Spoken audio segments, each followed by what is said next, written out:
ये कहानी एक सच्ची घटना पर आधारित है। आज मैं आपको जो कहानी सुनाने जा रहा हूँ ये मेरी मम्मी के नाना के साथ हुई थी और ये कहानी मैंने बचपन से बहुत सुनी है।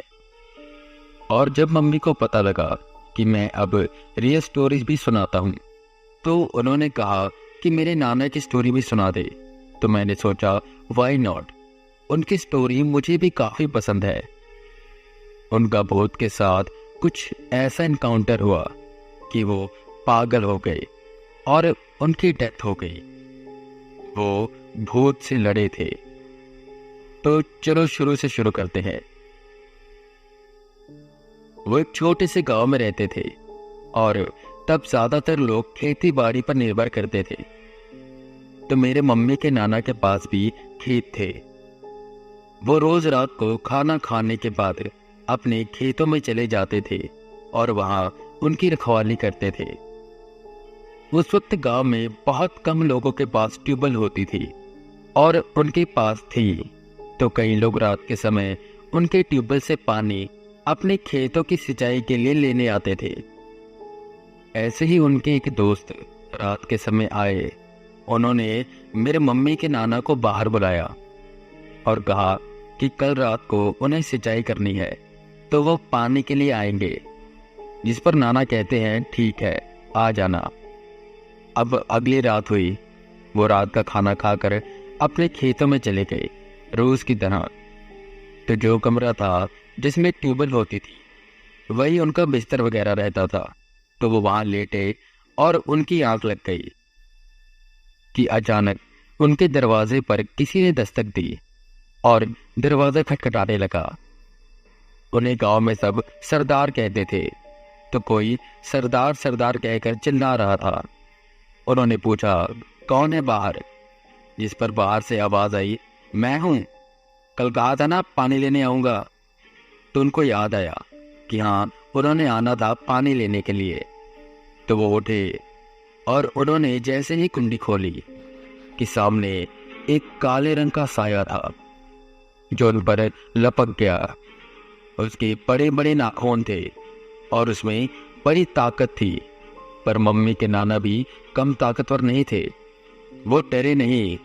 उन्होंने अपनी ताकत लगाते हुए उसे रोकने की कोशिश की पर वो साया बहुत ज्यादा ताकतवर था। मम्मी के नाना कमरे में कुल्हाड़ी रखते थे। किसी न किसी जतन से धक्का देते हुए वो कुल्हाड़ी तक पहुंचे और उसे उठाते ही उन्होंने उस साये को तेजी से ललकारा।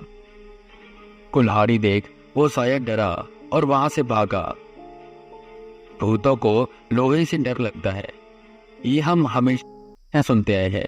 तो शायद यही वजह थी कि वो भाग गया। पर मेरे मम्मी के नाना उसका पीछा करते हैं पर वो साया कहीं अंधेरे में गुम गया। वो पूरा खून से लहूलुहान हो चुके थे। उस साये के बड़े बड़े नाखूनों ने उन्हें झंझोड़ दिया था। वो भागते भागते घर पहुंचे। तब सब सो रहे थे। मम्मी तब छोटी थी।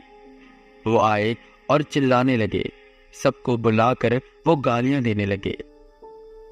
वो इनकाउंटर ऐसा था जिसने उनकी मानसिक स्थिति को हिला दिया था।